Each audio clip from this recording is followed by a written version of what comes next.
आए दिन किसी न किसी फ्लाइट को लेकर खबर सुर्खियां बन रही हैं। कभी एयर इंडिया का पेशाब कांड, तो कभी इंडिगो में एयर होस्टेस के साथ बदसलूकी, तो कभी कुछ। अब इसी खबर को ले लीजिए। ट्विटर पर ट्वीट करके ज्ञान बांटना या कोई ब्रेकिंग न्यूज देना सबको पसंद है, पर कम से कम शब्दों के चयन पर तो ध्यान देना ही चाहिए। चलिए आपको बताते हैं आखिर दुबई जयपुर फ्लाइट में हुआ क्या। राजस्थान के नागौर का एक शख्स जिस फ्लाइट में बैठा था वह दुबई से जयपुर जा रही थी, लेकिन खराब मौसम की वजह से फ्लाइट को दिल्ली एयरपोर्ट पर लैंड कराना पड़ा। तमाम क्लियरेंस के बाद जब फ्लाइट जयपुर के लिए उड़ान भरने वाला था, तभी इस शख्स ने एक फोटो के साथ ट्वीट किया, लेकिन ये उस शख्स को भी नहीं पता होगा कि उसका ये ट्वीट उसके लिए परेशानी खड़ी कर देगा। नागौर के इस शख्स ने ट्वीट करके लिखा, फ्लाइट हाईजैक। और फिर क्या था, किसी ट्वीट के बाद एयरपोर्ट प्रशासन तुरंत हरकत में आ गया और छोटे से ट्वीट ने कर दिया बड़ा कांड।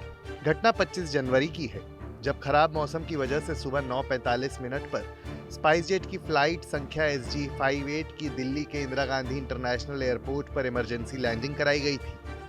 मौसम साफ होने के बाद दोपहर 1:40 पर दिल्ली ATC ने फ्लाइट को उड़ान भरने के लिए मंजूरी दी। इसी दौरान 29 साल के मोती सिंह ने ट्वीट किया।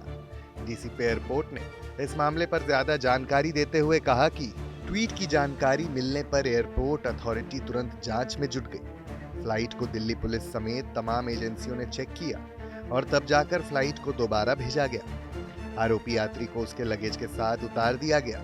इस संबंध में आरोपी के खिलाफ कई धाराओं में केस दर्ज कर गिरफ्तार कर लिया गया है। ट्वीट करना तो ठीक है, पर गलत शब्दों के चयन ने जहां एक तरफ नागौर के शख्स की तकलीफें बढ़ा दी, तो वहीं बाकी यात्रियों को भी देरी करवाई। हाल के दिनों में फ्लाइट में परेशानी खड़ी करने वाली घटनाएं बढ़ी हैं। बीते साल नवंबर में ही एयर इंडिया की न्यूयॉर्क से दिल्ली आ रही फ्लाइट के बिजनेस क्लास में एक महिला पर पेशाब करने का मामला सामने आया था। आरोपी शंकर मिश्रा मुंबई निवासी बिजनेस एग्जीक्यूटिव था, जिससे शिकायत के बाद दिल्ली पुलिस ने बेंगलुरु से गिरफ्तार कर लिया था।